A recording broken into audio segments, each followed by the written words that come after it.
مرد کو عورت کے کردار کی کتنی فکر ہوتی ہے، اتنی فکر اگر اپنے کردار کی کرے تو کتنی عورتیں بد کردار کہلانے سے بچ جائیں۔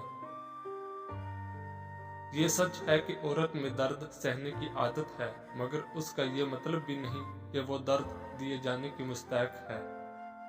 مرد کا گناہ وقت کے تالاب میں کنکر کی طرح ڈوب جاتا ہے، جبکہ عورت کا گناہ ساری عمر کمل کے پھول کی مانند سطح آب پر رہتا ہے۔ بس یہی ایک سچ ہے۔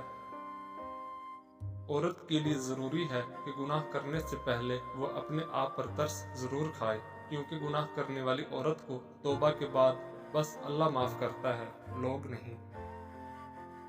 عورت کی عزت کرو، کیونکہ قرآن نے خود عورت کو اپنی پسند ناپسند ظاہر کرنے کا پورا حق دیا ہے۔ سب سمجھتے رہے عورت معشوق ہے، صرف شاہ لطیف کو معلوم تھا کہ عورت عاشق ہے، اس لیے شاہ لطیف نے لکھا عورت عشق کی استاد ہے۔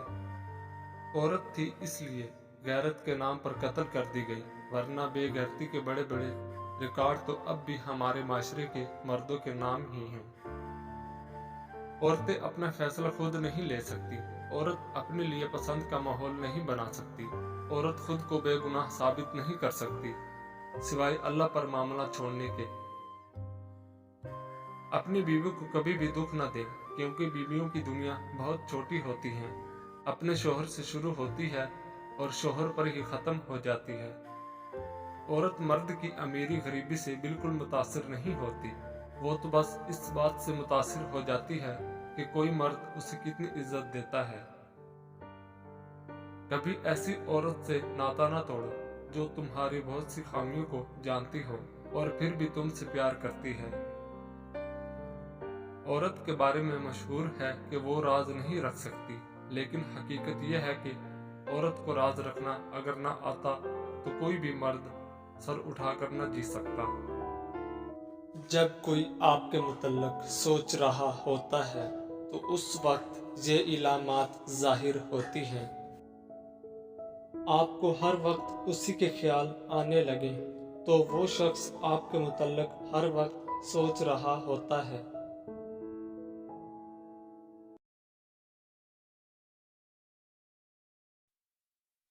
جس طرح سورج دنیا کو روشن کرتا ہے، اسی طرح علم انسان کو روشن کرتا ہے۔ جھوٹی قسمیں کھانے سے انسان نہیں مرتا، لیکن ایک چیز ضرور مرتی ہے، وہ ہے بھروسہ۔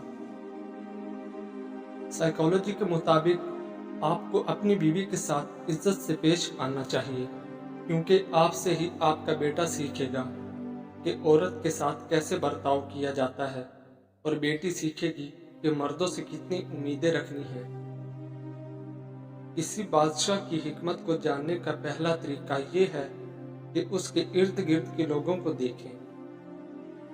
سائیکالوجی کے مطابق عورت جان بھی دے دے تو مرد خوش نہیں ہوتا، مرد کی ایک چھوٹی سی تعریف بھی عورت کو خوش کر دیتی ہے۔ عورت کو ہارا دیکھ کر مرد کو سکون ملتا ہے، مرد کو ہارا دیکھ کر عورت کا دل ٹوٹ جاتا ہے۔ جو دھوکے سے جیتا جا سکتا ہے اسے طاقت سے جیتنے کی کوشش نہیں کرنی چاہیے۔ رشتہ برقرار رکھنے کے لیے ذہین ساتھی کا ہونا ضروری ہے، خوبصورت نہیں۔ کچھ لوگ جب روتے ہیں تو اس لیے نہیں کہ وہ کمزور ہوتے ہیں، بلکہ اس لیے کہ وہ مضبوط رہتے رہتے تھک جاتے ہیں۔ جب اللہ کا کرم ہو جاتا ہے تو وسیلے بھی بن جاتے ہیں اور مانگنے کا طریقہ بھی آ جاتا ہے۔ اسلام نے عورت کو قید نہیں کیا، بلکہ حوض پرستوں کی نظروں سے محفوظ کیا ہے۔ بہترین ہم سفر کی سب سے بڑی خاصیت یہ ہے کہ وہ آپ سے اختلاف اور ناراضگی کے باوجود بھی آپ کا خیال رکھنا اور فکر کرنا نہیں چھوڑتا۔ جب آپ کا دل عجیب سی کیفیت میں ہو اور اداسی محسوس کرے تو سمجھ جانا کہ اس وقت کوئی آپ کو ٹوٹ کر یاد کر رہا ہے۔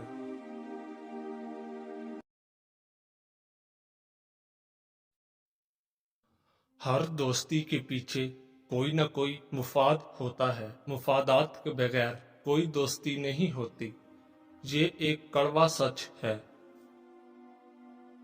جیسے ایک سوکھا ہوا درخت اگر آگ لگ جائے تو پورے جنگل کو جلا دیتا ہے، اسی طرح ایک بدمعاش بیٹا پورے خاندان کو تباہ کر دیتا ہے۔ ذلت برداشت کر کے اس زندگی کو بچانے سے بہتر ہے کہ مر جاؤ۔ جان کا ضیاع لمحہ بھر کا غم تو دیتا ہے، لیکن ذلت زندگی کا ہر دن غم لاتی ہے۔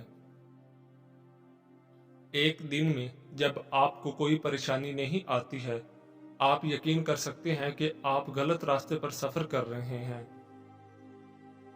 دل اور دماغ کے درمیان تنازع میں اپنے دل کی پیروی کریں۔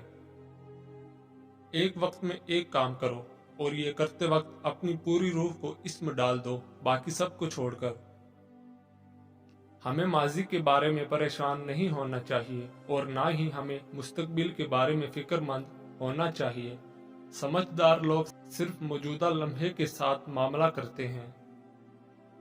انسان پیدائش سے نہیں اعمال سے عظیم ہوتا ہے۔ اگرچہ سانپ زہریلا نہ ہو، اسے زہریلا ہونے کا بہانہ کرنا چاہیے۔ اگر کسی رشتے کو خفیہ ہونا چاہیے تو آپ کو اس میں نہیں ہونا چاہیے۔ جب آپ کو ہر وقت کسی کی یاد ستائے اور دل صرف اسی سے بات کرنے کو کرے، اس پر ظاہر کرو کہ میں تمہارے بغیر ادھورا ہوں، اور وہ خود آپ سے رابطہ رکھے گا، مگر شرط یہ ہے کہ اس کو بھی آپ سے محبت ہو۔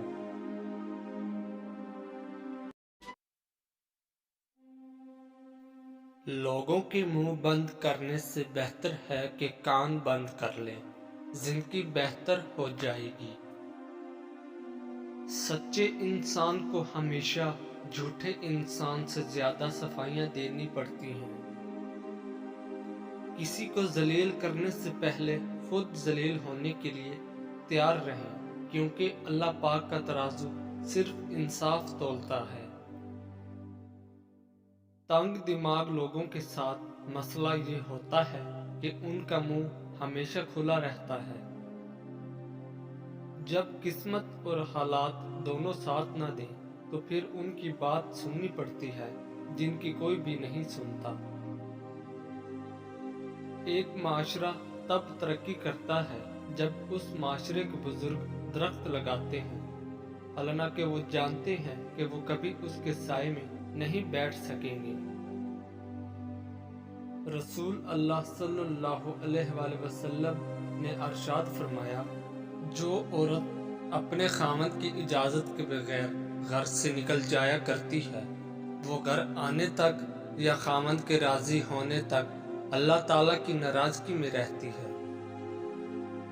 اپنی ضروریات کے لیے دوسروں کی طرف مت دیکھو، جس نے تمہیں پیدا کیا وہ تمہاری ضروریات بھی پوری کرے گا۔ اللہ تعالیٰ نے دنیا میں جو سب سے پہلے رشتہ بنایا وہ میاں اور بیوی کا ہی رشتہ تھا، اور پھر باقی سارے رشتے اس کے بعد بنائے، اور پھر یہ رشتہ تو ہے بھی ایسا کہ جتنی بھی دھوپ چھاؤں آئے اس رشتے میں ایک دوسرے کے بغیر گزارا ممکن ہی نہیں۔ یا مالکو یا ذوالجلال والاکرام، یہ تسبیح بلا تعداد پڑھیں کہ حد سے گزر جائے، چند روز بعد اس کا جلوہ ظاہر ہوگا۔ بحکم خدا فقیر کو غنی کرنا اس کا ادنی کرشمہ ہے، دیگر خوبیاں وہ وقت عمل خود معلوم ہوں گے۔